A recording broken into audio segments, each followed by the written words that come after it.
Whether you're a skeptic or a believer, join me, Rob McConnell, as together we'll investigate the world of the paranormal and the science of parapsychology here on the X-Zone Radio TV show on XZBN and the X-Zone TV channel on Simul TV.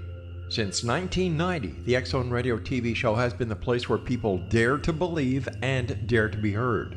Together, we'll investigate UFOs, aliens, ghosts, Bigfoot, psychic phenomena, lake monsters, conspiracy theories, government cover-ups, the truth embargo, alien abductions, ESP, haunted locations from around the world, and so much more.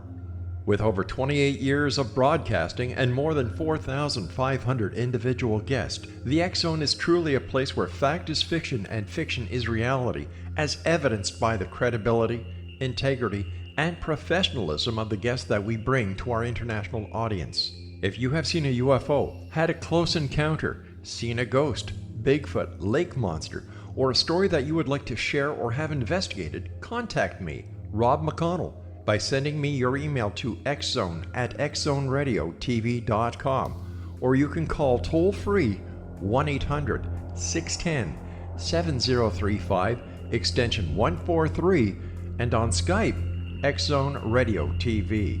For more information on the X-Zone Radio TV show with yours truly, Rob McConnell, visit www.xzoneradiotv.com or www.xzonetvchannel.com or simultv.com and xzbn.net.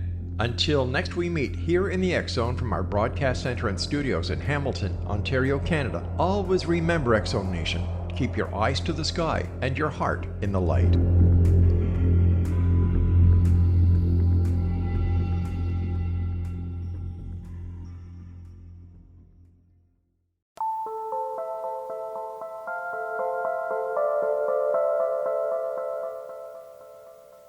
Hello, everyone, and welcome back to Paranormal Stakeout. I'm Larry Lawson, your host and guide on our continuing journey into the unknown as we search for answers as to what really exists on the other side.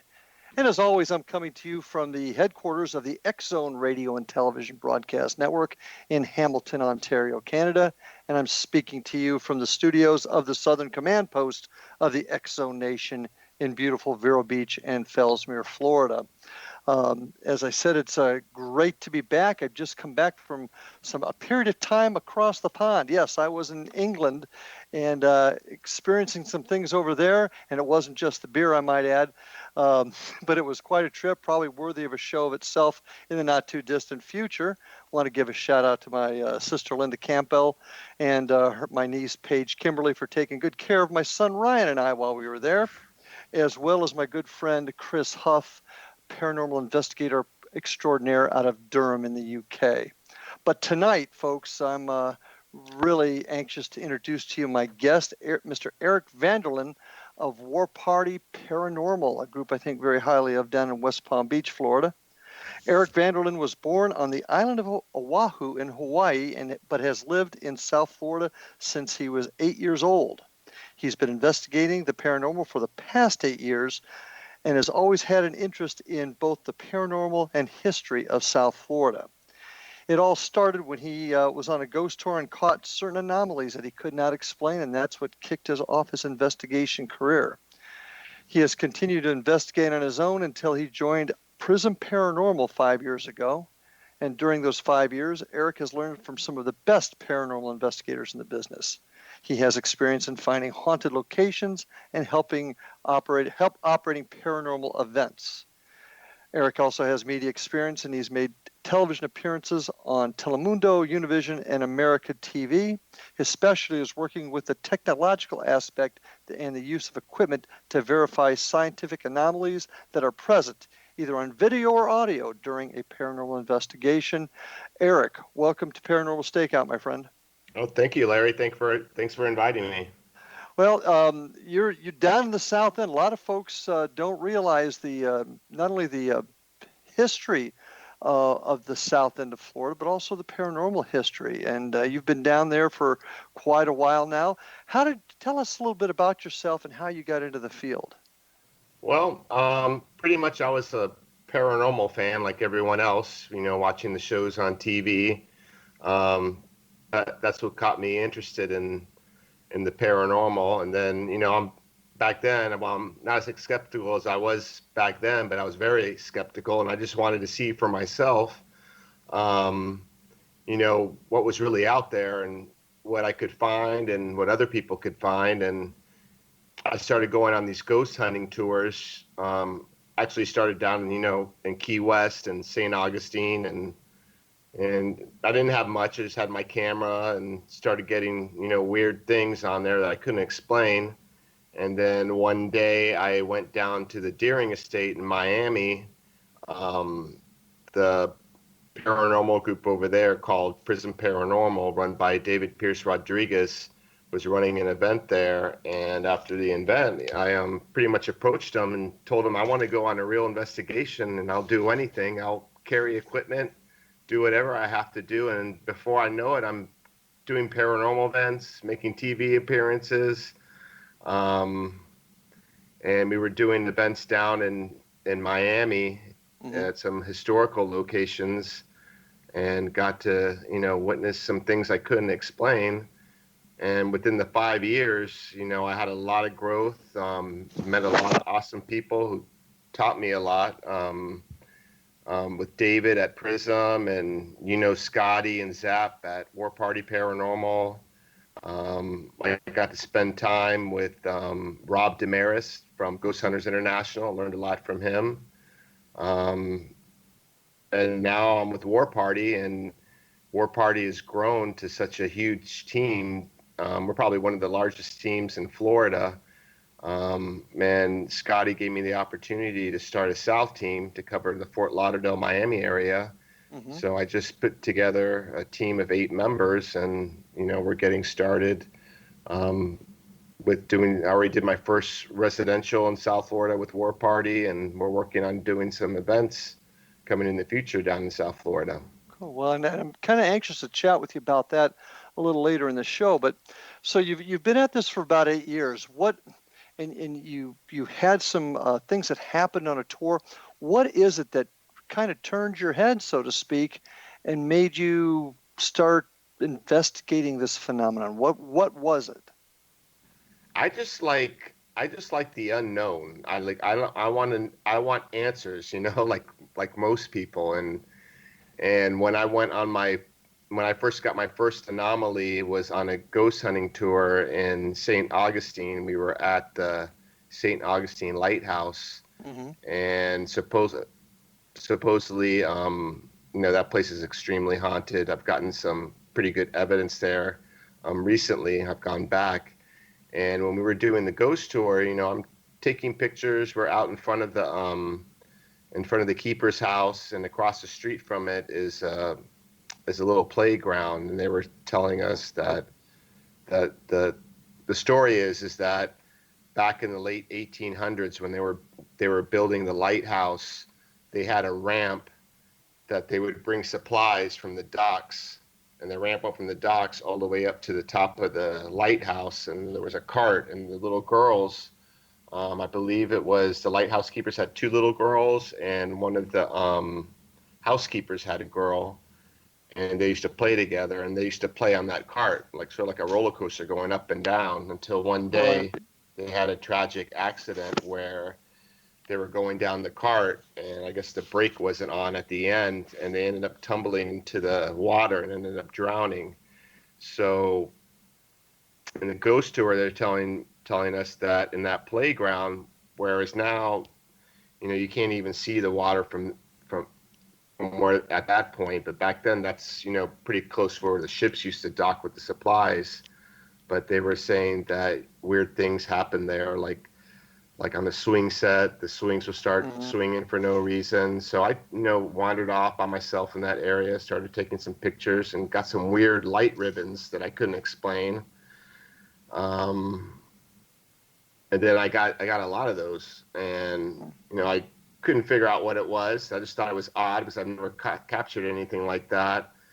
And then it got to the point where, I went to one of the PRISM Paranormal's events down in Miami at the Deering Estate, and started joining them and then building my equipment piece by piece. Mm-hmm. And now, like, I have so much stuff. When I go on investigations, I can't even figure out what I'm going to use.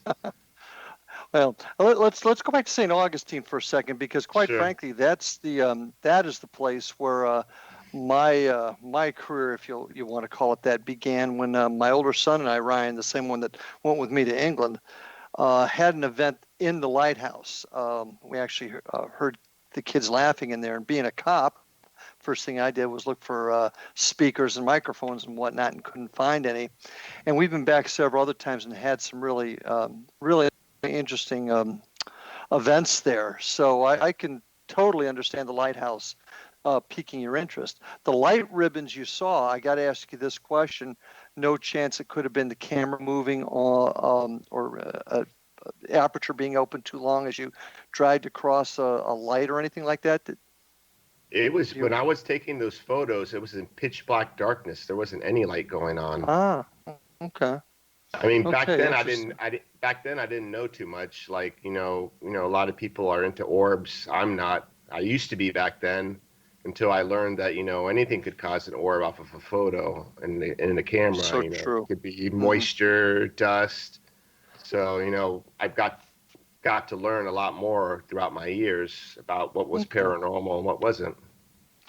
Well, that's a great question. You talked about the training that you got, like I said, Zap and Scotty up there in War Party, tremendous folks. But especially with PRISM, what kind of training did you get? There's so many folks there now that just get into this, and they jump on the internet and they go to Amazon.com or whatever and buy the first piece of equipment, and they really don't know how to use it. How did you get around that? What kind of training did you get to make you more learned in the field? Well, when I started with PRISM, David Pierce Rodriguez, he's the director there. That's pretty much where I got all my training, was through him. Mm-hmm. And he's like pretty much a guru when it comes to paranormal equipment.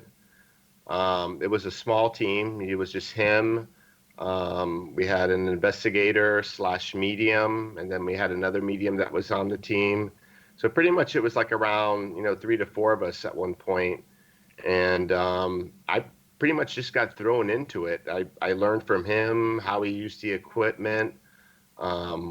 He recommended, what equipment to use. I mean, when I first started, I was more into taking videos and pictures. And I know getting paranormal evidence through that is very difficult. So I started out, my first equipment was with the knockoff GoPro that was modified for full spectrum. Right. And then just started filming a lot. Started getting EVPs on that camera. Then, I built it up slowly, started getting recorders. My first EMF detector was a K2 meter, and now more sophisticated. Got a REM pod later on, and so on, and just built it little by little.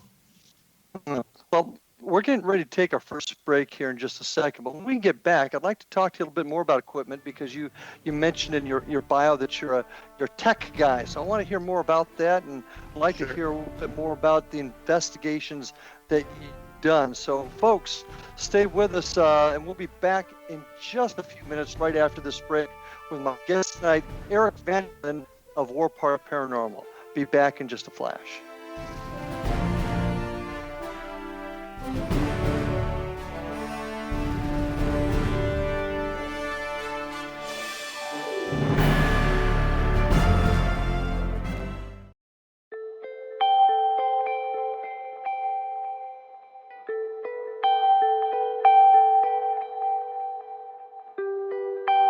It's hard to listen to the news without realizing we're living in volatile, unprecedented times.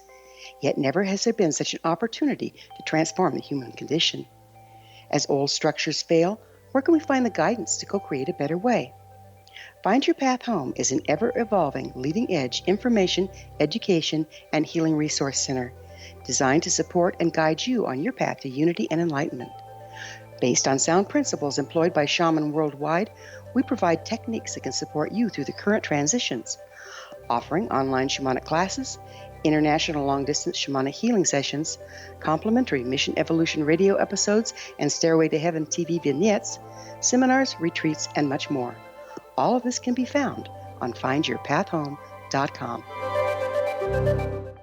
So I was watching the X Zone TV channel last night when I was abducted by aliens, and they kept repeating to me over and over again, simultv.com, simultv.com. What's simultv.com? That's what I asked them. They had it written on the side of their UFO. How do you spell that? UFO. No, I mean simultv.com. simultv.com. simultv.com. Right. simultv.com. Interesting that you were abducted by aliens in a simultv.com UFO last night. Oh, yeah? Yeah. Now that you mention it, I remember now last night I was awakened from a deep sleep. My great-grandmother was standing there. She said she'd come from the hereafter to tell me about simultv.com. She even spelled it out for me. simultv.com, sonny boy. simultv.com. simultv.com, sonny boy. Wow. Yeah. Guys, you'll never guess what my psychic guru just told me. simultv.com. Exactly. Are you guys psychic too? Of course. We all know about simultv.com. simultv.com.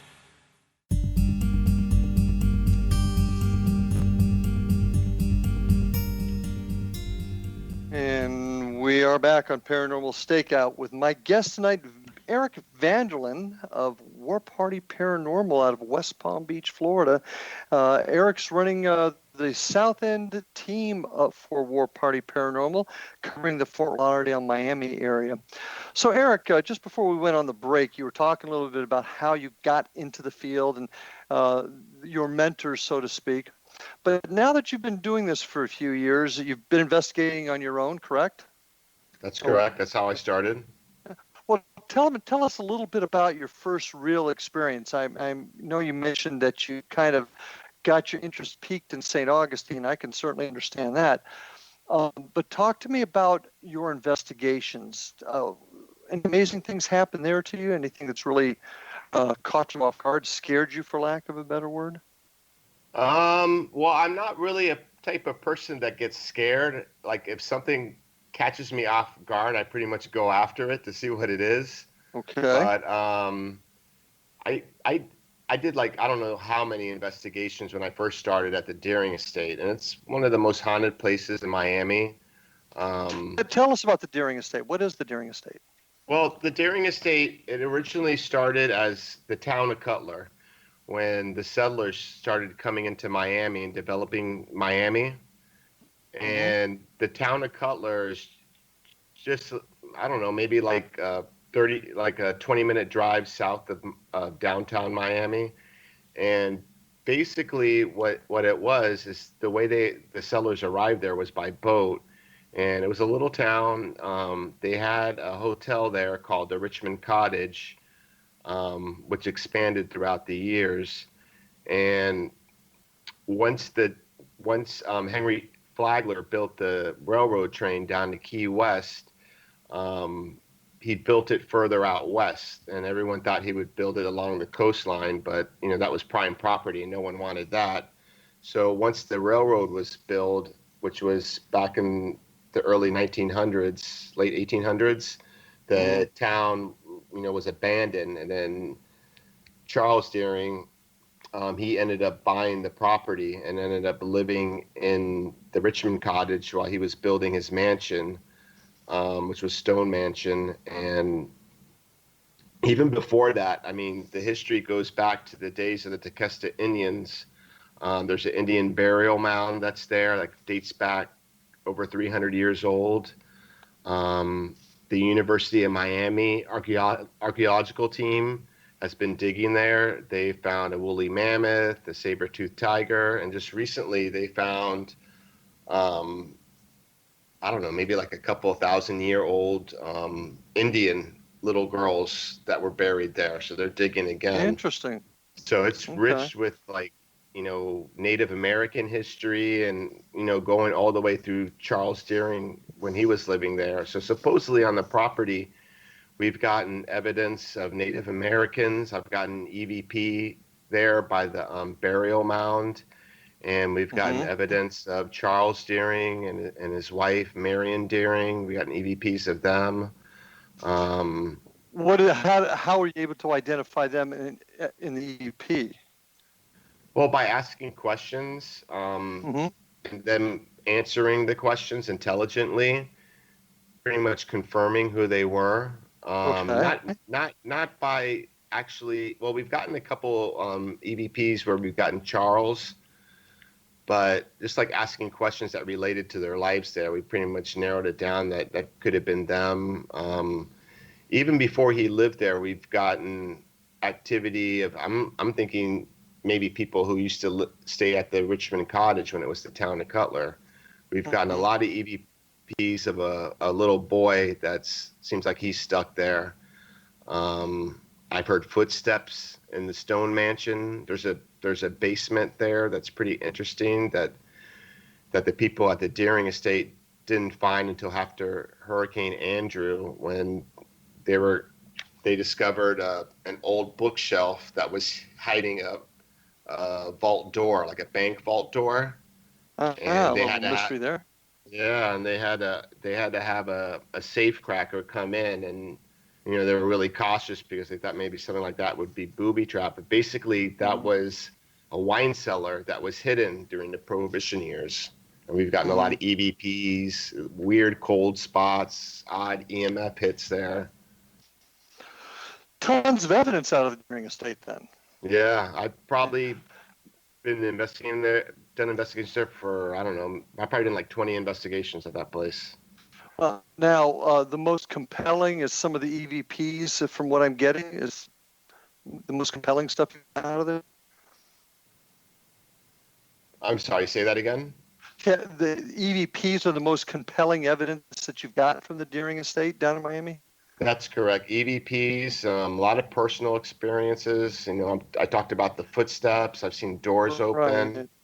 Oh, okay. Um, Now, were you able to get a lot of that on camera? we weren't able to get the footsteps or the doors, but you know, mostly on camera, what we get is like we're using EMF meters and asking questions, and the meters go off on cue, almost like they're answering it. I've gotten that on Sure. video, and tons of EVPs as well.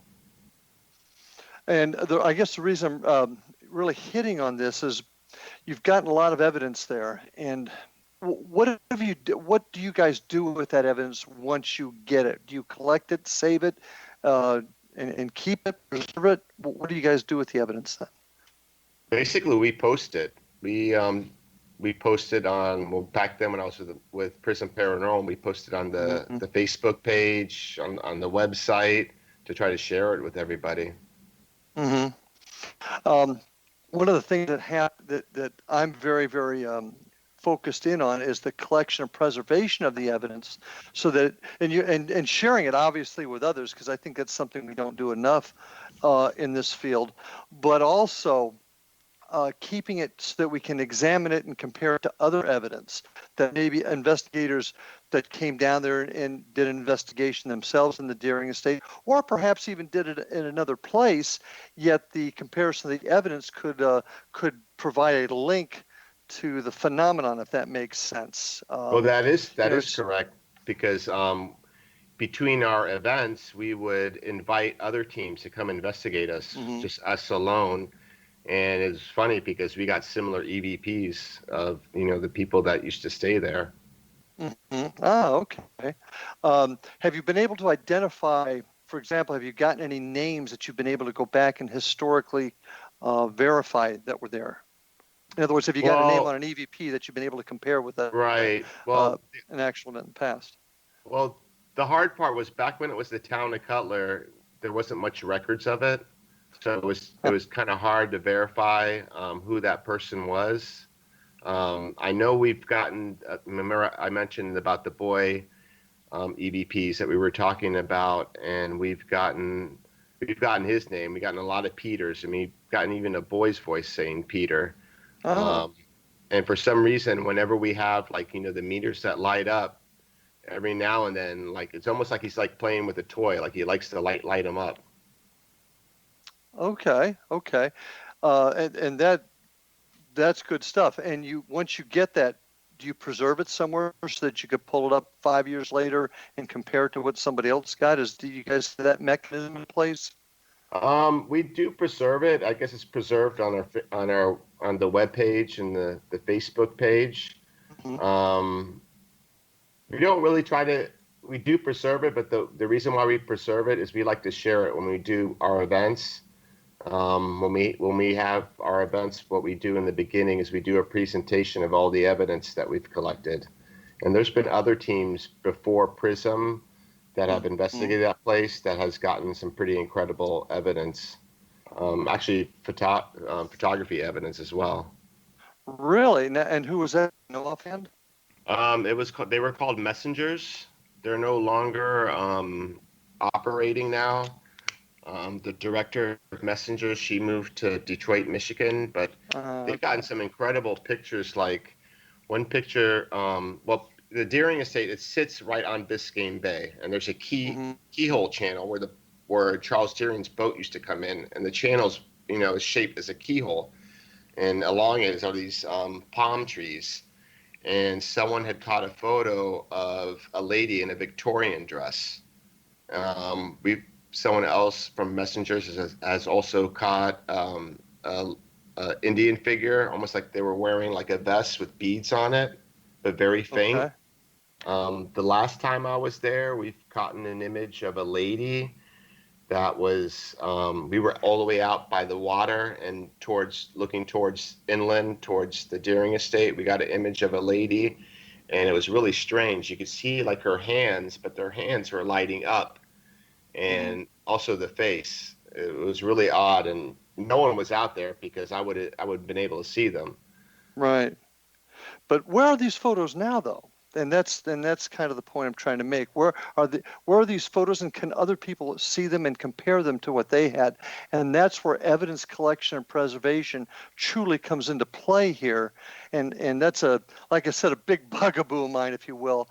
That's Right. I think that's how we're going to be able to gain the legitimacy we need in this field, is by collecting the evidence in this way. But hey, that's just me.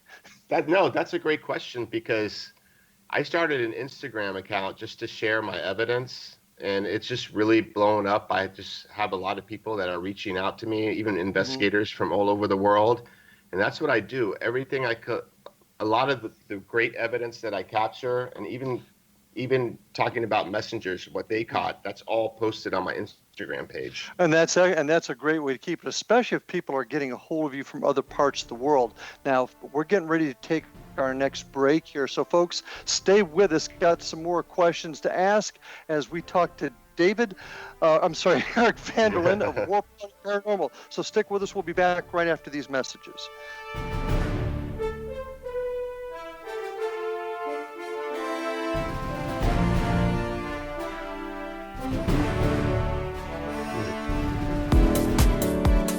How would your life change if you could develop the business and personal skills that you need in order to make more money? Do you want to learn how to achieve your big life goals faster? Then go to findhiddenmoney.com and get the Goal for It online course. The course teaches you how you can set and achieve your biggest goals while completely overcoming the roadblocks to your goals so that you can realize your dreams and imagine more success. Go to findhiddenmoney.com. Memorable dynamic presentations are a not-so-secret weapon in the business world. Do you have a powerful message that must be shared, but you haven't found a way to deliver that message? Do you want to be known as a top public speaker who gets amazing results? Are you ready to create and deliver your powerful message? Thomas Hides can help you create and deliver your speech to get the results you desire. Visit iconquality.com. Did you expect your business to flourish, but instead it plateaued or didn't get off the ground yet?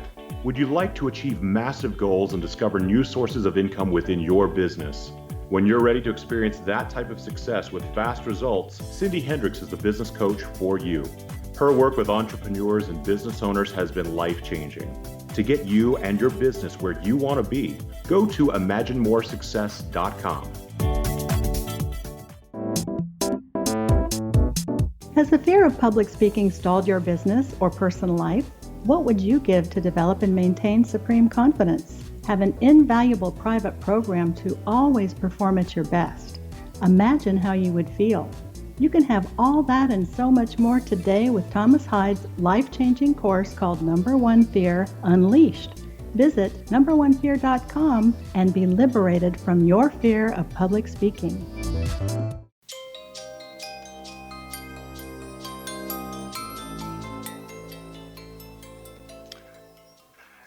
And we are back for round 3 of tonight's episode of Paranormal Stakeout with my guest, Eric Vanderlaan. Eric, just before the last break, we really started talking about your group and the evidence you've collected and what's been done with the evidence. And you brought up some good points about keeping stuff on your Instagram. But there's more to what you do than just investigate. You guys are involved in paranormal events, paranormal tourism, as I like to call it, correct? Right, we do that as well. Now I'm doing that with War Party. On top of the paranormal events, we also do residentials. We're here to help people. If they think something's going on in their residence or business, we can go out there and investigate and help them out.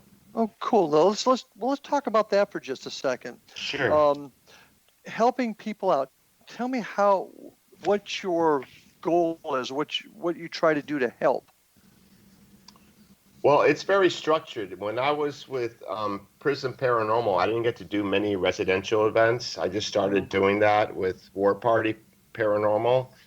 And I pretty much learned the process from Scotty and Zap, and they're pretty professional about it. We actually have a client care representative that if someone thinks something's going on in their home or business and wants us to come by, before that happens, we have this individual on our team that does the client care, ask them a series of questions, anywhere from, if they drink, do drugs, if they have any issues with mental illness, and so on. Yeah, very sensitive stuff. Yeah, and I think most groups that are professional and responsible, and War Party, I certainly would count into that mold. That's what they do. They check and make sure they know what they're walking into. So you've got a customer care person there. Go on from there. What do you guys do next at a residence? So once they decide that it's worth going in there to investigate, like for example the one I did recently, we'll go in there and investigate. But what we'll do is we'll have the client not watch us investigate. We either have them away from the house or in the bedroom. And then what we try to do is collect as much evidence as we can and not tell them anything about it and review it. And what we'll do is we'll go back and tell them our findings and, tell them if we think anything's really going on there. I mean, a lot of times you'll get people who think something's going on in their house and it's really, nothing, or it could be something that is mental. We have professionals outside of the team that we can refer them to, anywhere from ministers to psychiatrists that can help these people out. So you actually refer folks to medical personnel? That's correct. Okay. What is your goal when you say to help? What's your primary function in helping? Well, we want the client to, their mind to be at ease. First of all, what we want to know if there's actually something paranormal going in their house. Like for example, the last investigation I did, the lady had a video that she took on her phone where she got some EVPs there, and she just wanted to get validation that she wasn't going crazy, that there was something actually going on in her house. Okay. So basically what we do is we go there and give them the validation if there is or if there isn't. And everybody has a different situation when it comes to what type of residences we do. Just recently, I wasn't a part of it, but this was actually last night. War Party had a residential up in West Palm Beach, and supposedly someone was dabbling in demonic and satanic rituals, and they believed that something was going on there in their residence as well. Now, did they find out about the black arts activity in there prior to the investigation? Did the customer care person find that out prior to? In other words, did Exactly. they know going in? They did know going in. Okay. Yeah.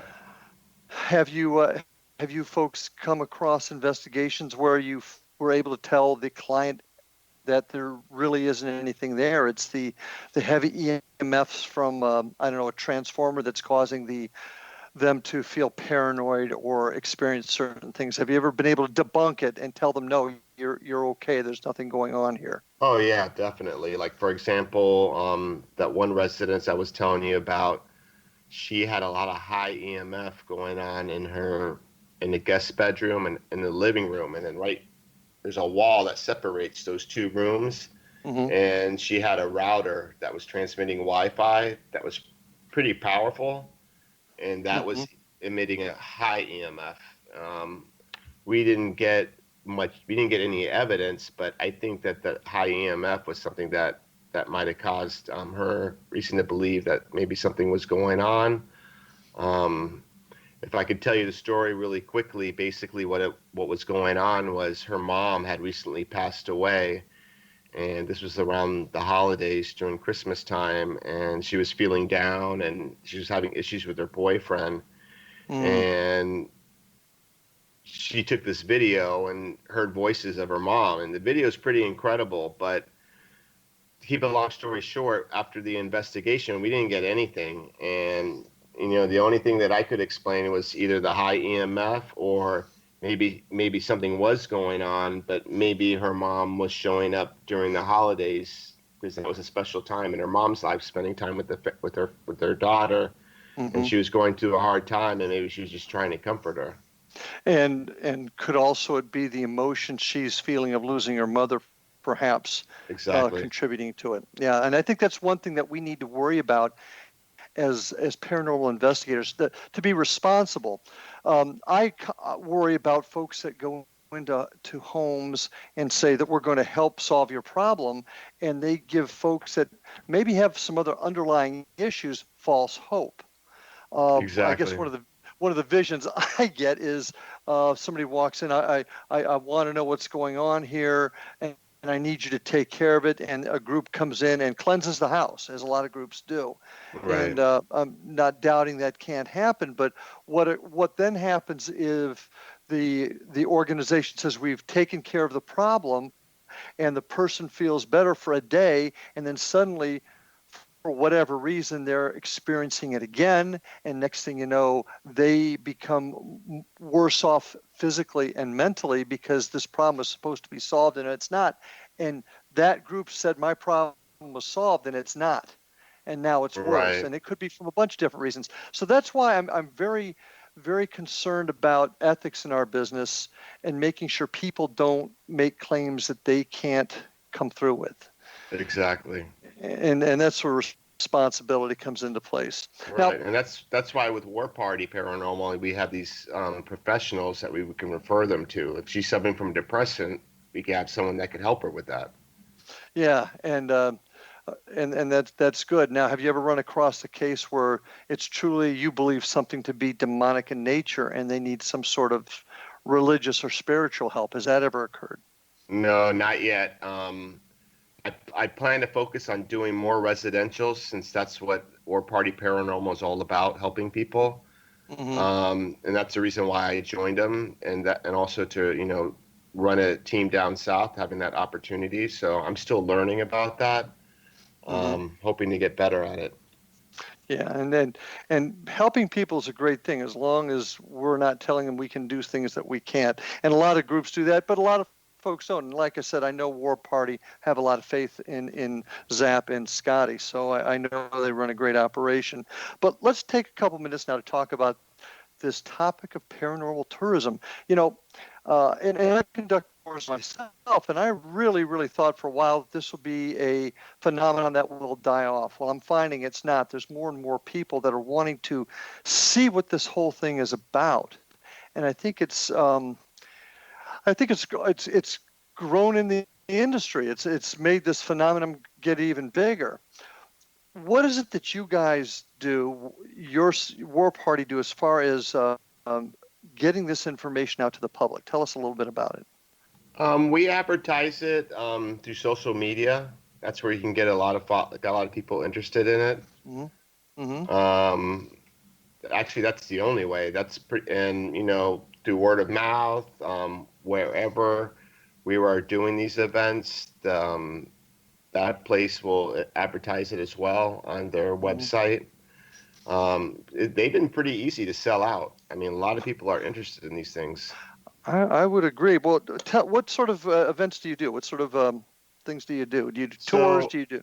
So our events are completely different, or they're different than what you would do, like say at a Key West or St. Augustine. A lot of those where they give you a K2 meter and you walk around and they tell you ghost stories. Ours is more hardcore. What we do is, we have tons of different types of equipment, and we pretty much have these groups of people. We'll split them up because we're in a large location to small groups, and we'll actually investigate with them and give them opportunities to investigate with us and take a crack at it. You teach, in other words. You show them how. Exactly. Do you share the history with them also? Because I feel history is an important part of this. Yes, definitely. Yep. How do you intertwine the two? Well, basically, for example, we just started doing paranormal events at Yesteryear Village, which is in West Palm Beach. And Yesteryear Village has a collection of historical homes that were going to be demolished. Well, hang on just a second. Okay. I just looked at the clock. We're about ready to take our last break. When we get back, I want you to tell me and the audience about Yesteryear Village. It's a pretty cool place down in Palm Beach. So stay with us, folks. We'll be back in just a couple of minutes on Paranormal Stakeout with my guest, Eric Vanderlaan.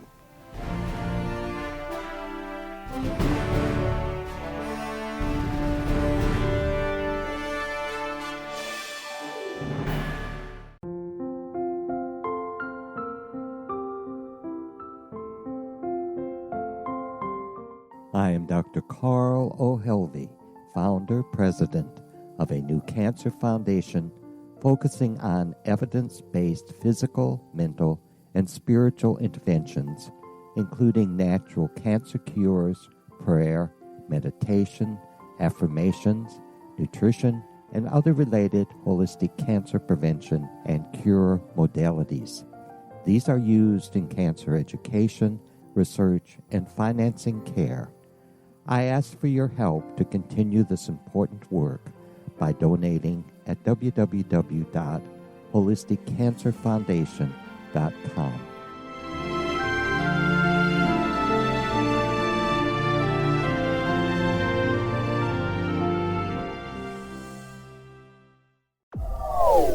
They are here, and they've been here for thousands of years, making their presence known in the shadows. They might be seen by a lonely motorist on a deserted road late at night, or by a frightened and confused husband in the bedroom he is sharing with his wife. But who are they? What do they want? Why are they here? Perhaps most concerning, has the government been aware of their presence all along? The new book by Ellie Marzulli, UFO Disclosure, the 70-year cover-up exposed, delves into the world of UFOs. Can full disclosure be soon? Order now and receive a free hour and 37-minute DVD on the UFO phenomenon. UFOs are real. Get both the book and the DVD, a $40 value, for only $19.99. To order your book and DVD today, go to lamarzulli.net. That's LAMARZULLI.net. Christopher Fulton is a survivor of the national security state. All he wanted to do was preserve history when he acquired a Cartier watch from the estate of President Kennedy's personal secretary. But that simple act set off a terrible chain reaction. He was pursued by the U.S. Justice Department and the FBI, thrust into the middle of the U.S. government's Assassination Records Review Board, even monitored and pursued by the Russian government. All because that Cartier watch was the missing link of evidence, a timepiece worn by JFK that fateful day in Dallas, a link resulting in Christopher being incarcerated and attacked for 9 years years because he opened a hidden chapter in history. The intriguing journey outlined fully in Christopher Fulton's memoir, The Inheritance, is available now through TrineDay.com or Amazon.com. The Inheritance, Poisoned Fruit of JFK's Assassination by Christopher and Michelle Fulton is a must-read, an incredible tale of how easily our own government can overrule justice. The Inheritance, Poisoned Fruit of JFK's Assassination.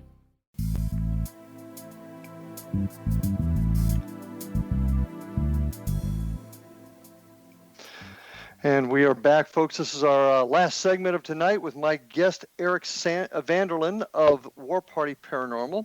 And you can check them out at www.warpartyparanormal.com. You can also catch them on Facebook and Instagram under Ghost Hunters of South Florida. So get on there and check out Eric and his team, and check out War Party out of West Palm Beach.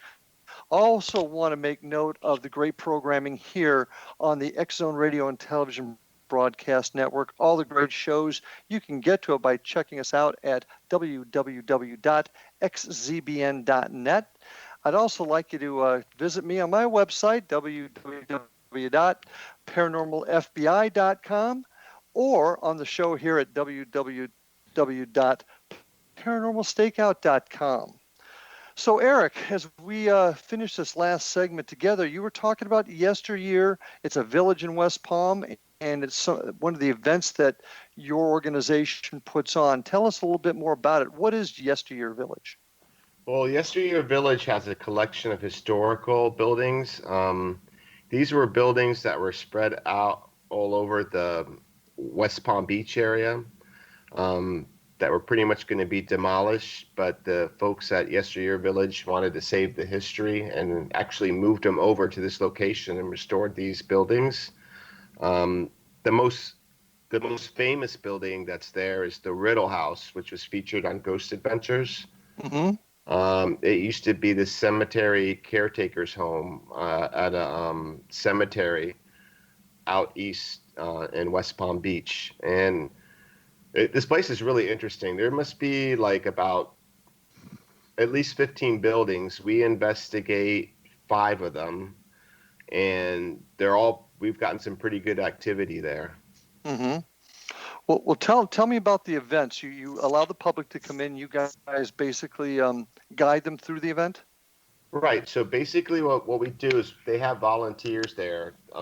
They know the history of all the buildings, and they're dressed up in, late 1800 period clothing, and we split everyone into groups and rotate them at each of these buildings. Mm-hmm. And the volunteers, they'll walk around and tell them the history of the place. And then once they enter the building, we have different groups of people with paranormal equipment in these buildings, and we do our investigation while they're there and try to gather evidence while they're there on the spot. And then by the time they walk into the building, the volunteers already explained the history of the place. So then you'll show them how to use the equipment and talk to them about any evidence they may have gotten, explain whether it's evidence or it's explainable, that type of thing? That's correct. Like we did our first event a few months ago. We're coming out with our next event, which will be August 9th. And the way I do it is I have the Riddle House. I have, all my equipment laid out all over the house. We walk around. We try to see if we can get any of the equipment to go off. My main thing is getting evidence by EVPs with the recorders. Mm-hmm. So we'll ask questions and try to see if we can get some live EVPs right there on the spot. Hey, what's the best evidence that you've gotten with guests that are coming to visit? The EVPs are the best. Have you got one in particular, or anyone that stands out that you can recall?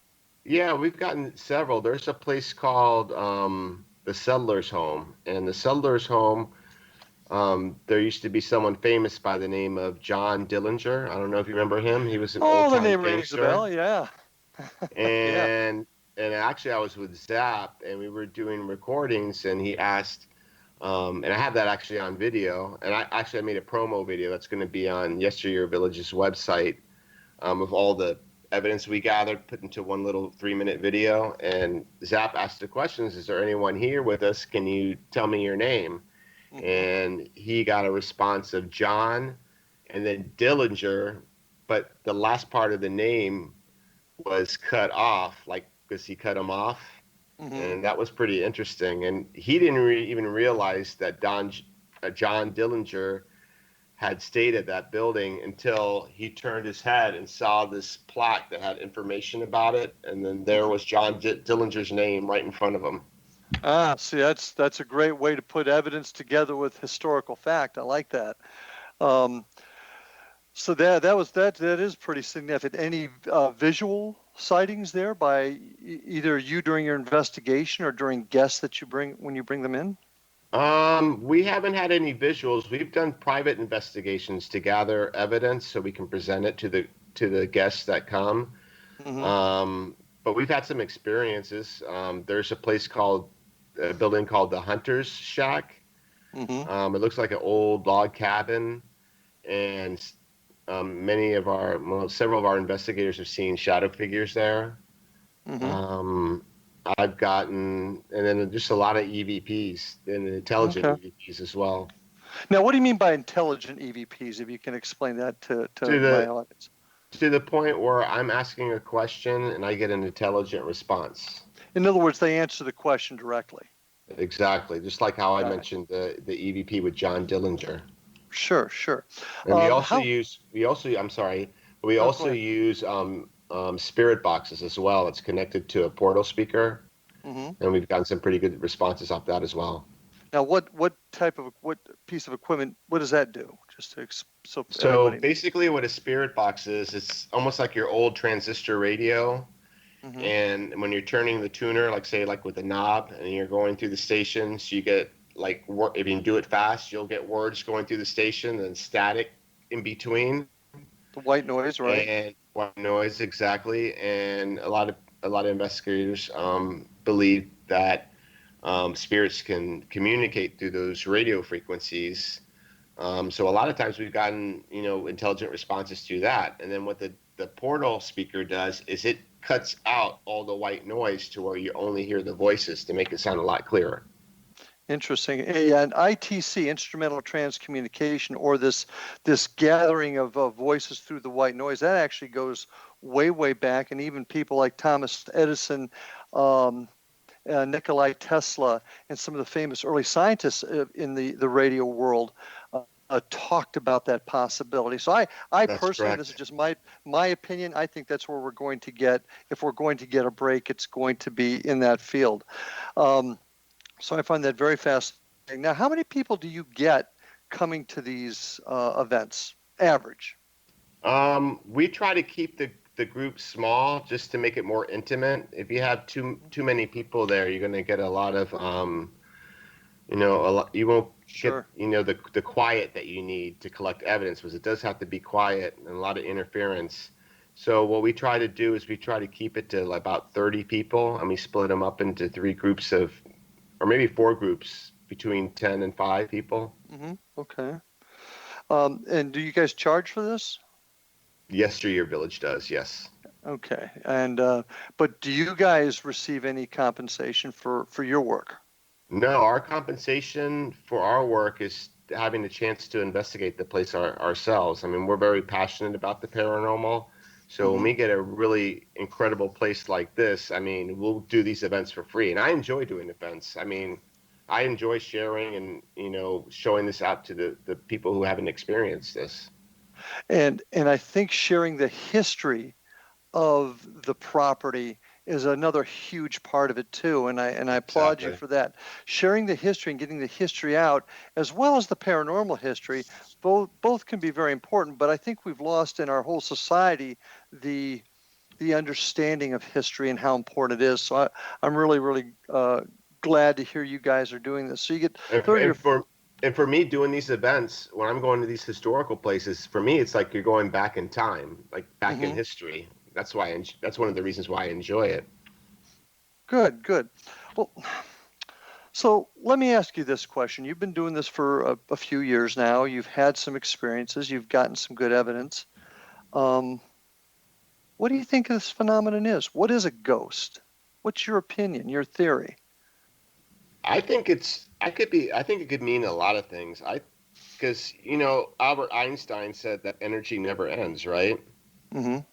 And I just think it could be lingering energy. It could be someone who passed away and, had a tragic past, or that was really attached to a place, like Charles Deering and his place.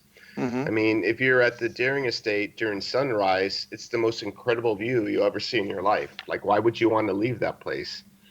And I also believe that when you pass away, and everyone has different beliefs. My background is Christian belief, and I believe when you go off to your heaven, and me, heaven with God, and that happens, there's no time. Mm-hmm. And I think that period when you pass away and reach the place where you're going to end up, since there's no time and we're in time, that could maybe take a matter of seconds for them, but for us, that could be one day, it could be 10 years, it could be 100 years, since time doesn't exist. That's my theory. Yeah, and I can't disagree with that. And there's so many theories out there, everything from dimensional theories that Einstein also talked about, as well as is it the residual energy of those that have passed, or is it our own mind? That is the other interesting theory that's out. And that's why we do this, because no one's an expert in it. We're all discovering, and we're all pioneers trying to learn. And here's why your events at the Yesteryear Village is so darn important, because if you guys go out there and you investigate and you collect that evidence, you save it and you compare it and you find patterns, or you find differences in the evidence you've collected, it's going to get us further towards finding the answer as to what really, really does exist on the other side. Exactly. And unfortunately, my friend, we have reached the end of our time tonight, but a great discussion. Thank you so much for joining us. Thank you for bringing me. And hope to have you again soon. Give my best to Scotty and the gang. And folks, thank you for joining us tonight on Paranormal Stakeout. We'll see you next time on the other side. Have a good night.